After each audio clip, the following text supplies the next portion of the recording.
بسم الله الرحمن الرحيم அளவற்ற அருளாளனும் நிகரற்ற அன்புடையோனுமாகிய அல்லாஹுவின் பெயரால். يا أيها الذين آمنوا إذا نودي للصلاة من يوم الجمعة فاسعوا إلى ذكر الله وذروا البيع ذلكم خير لكم إن كنتم تعلمون.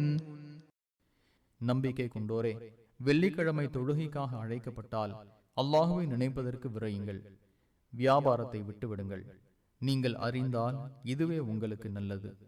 فإذا قضيت الصلاة فانتشروا في الأرض وابتغوا من فضل الله واذكروا الله كثيرا لعلكم تفلحون.